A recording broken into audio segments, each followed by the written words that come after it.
Vamos a ver. Qué música tan adecuada, qué Federico. fetén. La primera vez que yo oí hablar de este personaje fue Emilia la Andaluce.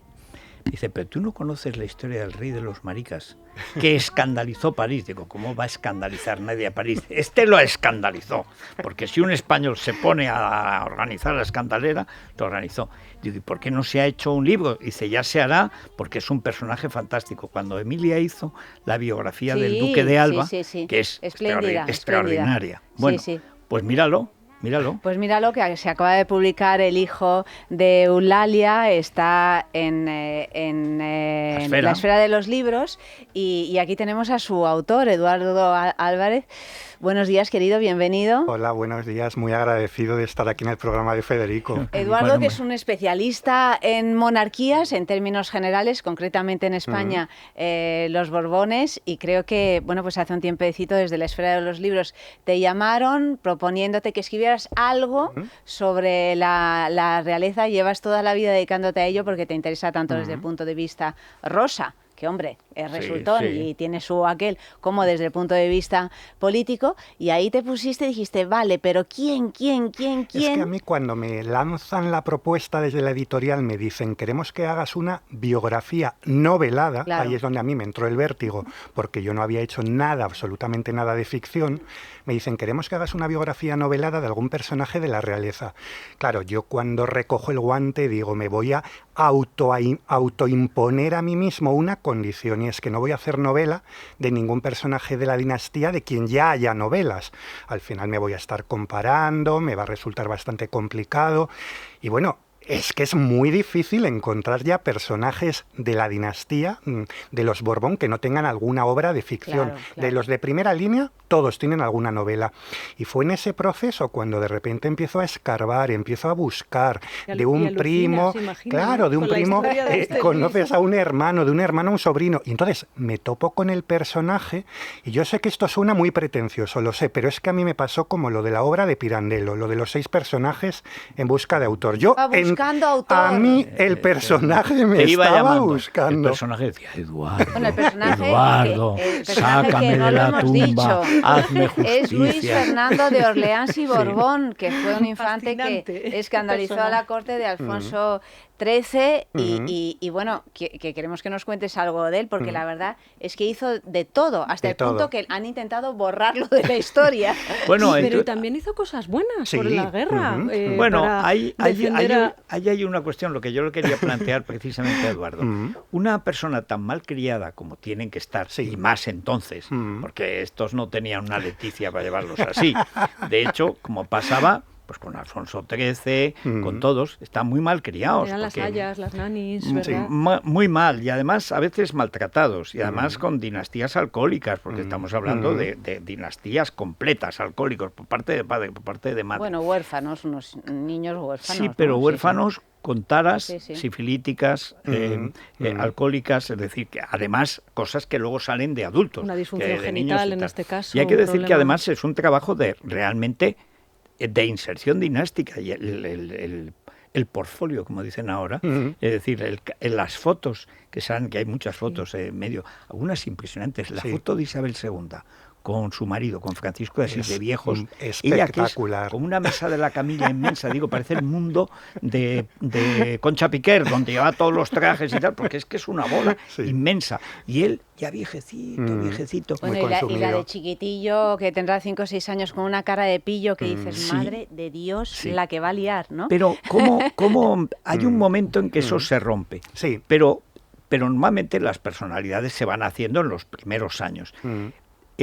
Como está novelado, digamos, no se hace, como en general cuando se hace una historia, pues siempre se va un poco al escalpelo, un poco médico, clínico, etcétera, porque además hay de todo en esas menudas dinastías. ¿Cuál es el punto clave en el que tú ves que se desarrolla esa personalidad? Que es un poco esquizoide además. Primero, la infanta Eulalia, su madre, que es un personajazo, o sea, yo creo que si de alguien me he enamorado escribiendo la novela es de la infanta Eulalia. Ese sí que es un personajazo y además tiene un protagonismo fundamental en la historia. La infanta Eulalia fue muy distante con sus hijos.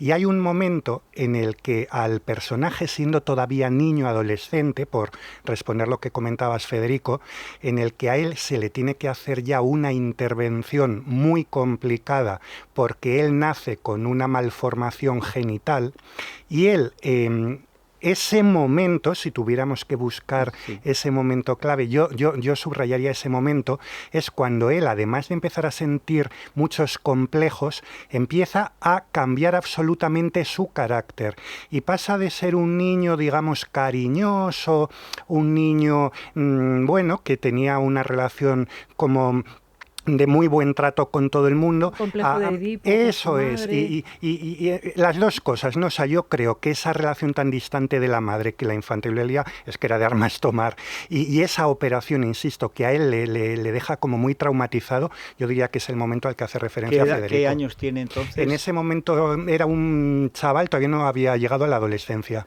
Como o sea, 8, 9 años, el peor momento. Peor momento, y además gente que maduraba porque estaba en un entorno, digamos que solo viendo ya maduraba. Además, una madre que siempre piensa en el qué dirán, pero de los demás.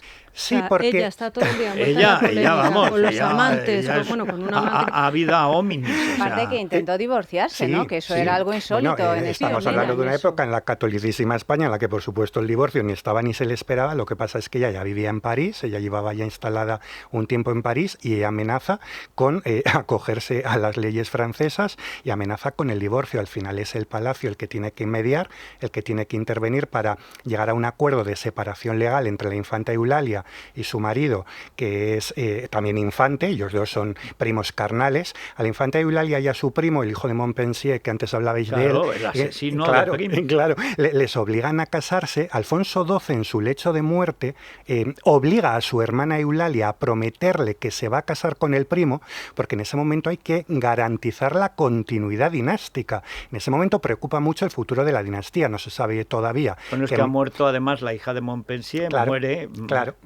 se va camino del cielo, y luego hay otra cosa que no se dice, pero es fundamental. Montpensier era muy, muy rico. Sí. Y era la parte de los Borbones eran pobres. Orleans, Montpensier eran ricos. Sí. Entonces eso había que juntarlo. La continuidad dinástica pasaba también por lo crematístico. Es genial la foto de la amante, Federico, y toda la historia de cómo ella luego encima pone todo el dinero a su nombre cuando ya el proceso de divorcio está más o menos culminado. Tú estableces paralelismos entre aquella corte y la corte actual. Hay un momento en el que se produce un desfile que narras además con profusión de detalles de, no sé, me invento los coches, pero un montón de carrozas, coches, etcétera. Comparado a lo que tú ves ahora en el desfile, que vemos los dos roles con los reyes y las infantas, ¿qué fue de aquella corte? A mí es que me parece que una monarquía sin fasto no es monarquía. Yo parto de ese principio. Entonces, claro...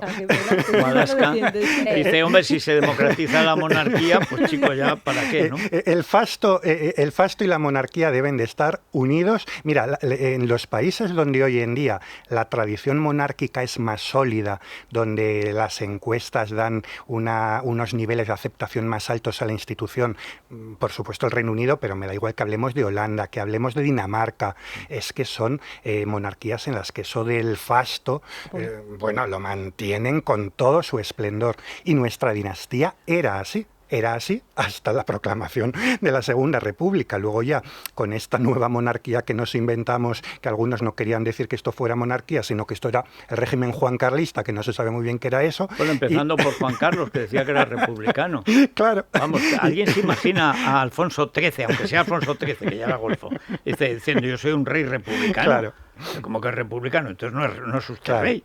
Bueno, solo no es su en majestad. España se le puede ocurrir a uno una cosa bueno, así. porque el siglo XX español es muy complicado. Sí. Pero hay una cosa que aparece al final, que es dramático, y es que España, y en tiempos de Franco, que se preocupó más de la dinastía que la dinastía misma, tiene que comprar una iglesia. España tiene una iglesia, y cuando el autor va a buscar dónde está enterrado este señor, No está en ningún sitio. Y va a la iglesia donde se supone que está y el cura no sabe nada de él. Ni placa, y al final hay una urna de piedra de medio metro por medio metro donde sin nombre. Porque y menos mal que un cura viejo se sabía la historia. Y dentro de poco... sin este libro se habría olvidado. Dentro de poco, Federico, me temo que ya no va a quedar ningún cura que sepa... Porque él murió despojado de todos sus derechos. Esto yo también creo que hay que subrayarlo. Él formaba parte de la familia real. A mí me gusta insistir en esta idea, porque claro, como ahora tenemos esta monarquía tan jibarizada, que solo son 4 y el del tambor, pero eso no es lo normal en ninguna dinastía, tampoco lo era en la nuestra. Es decir, la familia real era una familia, lo que se entiende, en extenso. O sea, no formaban parte de la institución solo los reyes y sus hijos, lo hacían también los hermanos del titular de la corona del momento y los hijos de los infantes. Entonces, mi personaje nace como infante de España y forma parte de la familia real. Pero creo que es el único caso, solo hay 2 casos, solo hay 2 casos de infantes en nuestra dinastía a los que se les ha despojado el título y no se les ha devuelto y por lo tanto han muerto siendo ya ex infantes. Solo hay 2 casos, ahora no recuerdo, yo creo que el otro caso es el de un hermano de Alfonso de Asís, pero igual estoy... que lleva al rey a quitarle todos esos títulos. Bueno, absolutamente claro, increíble. Alfonso XIII, que mi personaje y Alfonso XIII, primos carnales, se habían educado juntos, de niños jugaban. Se querían muchísimo, tenían una relación estupenda. A Alfonso XIII, mi personaje, o sea, su primo, le encantaba, se llevaban muy bien, le resultaba súper grata su compañía. Pero claro, ya llega un momento que cuando mi personaje no deja de ir acumulando escándalos en ese París de la Belle Époque y de los locos años 20, bueno, pues ya el rey aquí en España ya se le empiezan a hinchar un poco aquellas partes bajas. Oye, Eduardo, es que es una cosa muy parecida a lo que pasa con Roscoe Arbuckle en Hollywood, que hay una muerte en una orgía. Y en este caso es una orgía homosexual y muere un joven. Y eso se publicita. ¿Por qué se publicita? Es decir, ¿cómo escapa? Porque es verdad que había mucho escándalo, pero eran circuitos que se sabía en ese circuito. No salía en los periódicos. Y además no es como ahora. Exacto, decir. No, en absoluto. Sin embargo, es curioso porque obviamente en los medios en España, yo que me he pasado en la hemeroteca meses y meses tratando de seguir las huellas documentales que ha dejado mi personaje, aquí en los medios de España de todos esos años, no se publicó absolutamente nada al respecto. De hecho, la gente diría, cuando se enteraron, porque lo que sí que se publicó lógicamente era el Real Decreto por el que el rey le despojaba del título de infante. La gente diría, ¿qué ha pasado? ¿Qué ha pasado con el primo? ¿Por qué de repente deja de ser infante? Pero aquí no se publicó nada. Sin embargo, toda esa historia, igual que ocurría con otras, sí que la publicaron medios franceses de la época. Mi personaje aparecía continuamente, digamos, en lo que podían ser los medios rosas del momento, ¿no? Bueno, y que era la Tercera República, que era una república hipermasónica, anticatólica, etcétera. Que se casó con mujeres también. Bueno, y tenía luego también mucha repercusión en otros medios, como por ejemplo el New York Times. Su esposa. Bueno, pero incluso me refiero a mi propio personaje y sus andanzas, quiero decir que él es que fue muy conocido en aquella época, aunque en España, lógicamente, todo eso se silenciara. Y efectivamente tuvo muchas pretendientas, muchas mujeres de esas riquísimas de la aristocracia francesa que querían emparentar con un Orleans Borbón y que querían tener el tratamiento de Su Alteza Real, a ver a quién le amargaba un dulce, y al final él con quien se acaba casando es con la princesa viuda de Broglie, un personaje fascinante de la primera mitad del siglo XX de Francia, pero fascinante de verdad, que se merece otra novela ya sola, y cuando se casan ella tiene 73 años, le saca a él más de 30, claro, y eso fue otro gran escandalazo. Él se casa porque estaba completamente arruinado en ese momento. No, es un baguetazo, pero al final lo cuentas, al final se quiere casar con una comedianta que es la que lo cuida en los últimos momentos, que él, ahí cuentas, y es un momento tremendo, en el momento de la liberación y tal, que además haces una referencia a la parte de los tanques, es un poco mítico, porque eran 4 gatos, pero bueno, el caso es que están ahí, y entonces él sale.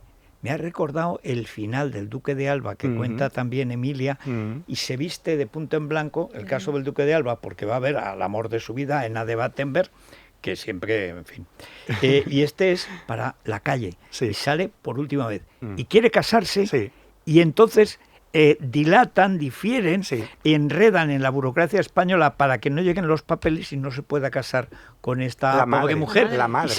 Y se queda sin nada para quedarse ella con la pasta. La madre, la infanta Eulalia, ya dice, no, por ahí podíamos llegar, voy a impedir esta última locura de mi hijo sabiendo... Además muere. Sí, eso es, muere joven. Eduardo, ¿cómo te topas con él? Porque es un personaje tan escondido que sé que empiezas a bucear para elegir un poco, claro, lo el que tema os comentaba, desarrollar. pues al final tratando de no hacer de ningún miembro de la dinastía de quien ya hubiera novela, bueno, vas conociendo a un hermano de algún rey, de un hermano pasas a un primo, de un primo no, pero no te lo sé pregunto quién. porque imagino que habrás tenido dificultades de investigación, o sea, Sí, a la hora de encontrar realmente material para reconstruir la historia. Es muy difícil, porque al final cuando uno trata de buscar, digamos, de personajes de primera línea de la dinastía, se encuentra, claro, con muchísimas fuentes.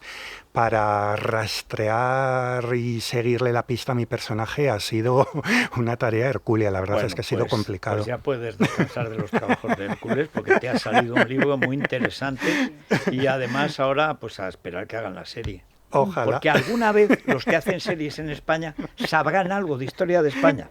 Convendría, porque mira que en la historia de España hay material. Este es uno de los muchos, pero este es especial. Bueno, enhorabuena, Eduardo. Muchísimas por el libro. gracias. El hijo de Eulalia, lo repetimos, en la esfera de los libros. Que Eulalia sí que era de AUPA.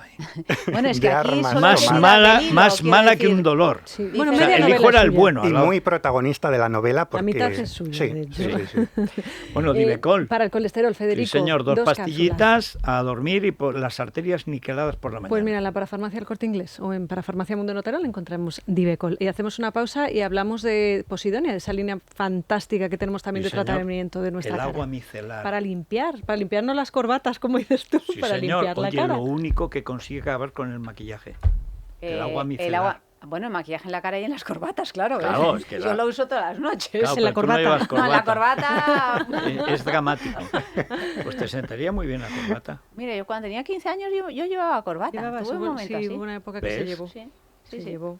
Vamos. Es la mañana de Federico, con Federico Jiménez Los Santos. Libertad Digital Televisión sigue creciendo. Ya puedes vernos en nuestras nuevas demarcaciones de Alcobendas, Alcalá de Henares, Fuenlabrada y Collado Villalba. Y por supuesto, en Madrid. Si aún no nos ve, resintonice su televisor y podrá disfrutar de todo nuestro contenido. Programas exclusivos, tertulias, cine, ocio. No lo dude. Empiece a disfrutar de una televisión diferente.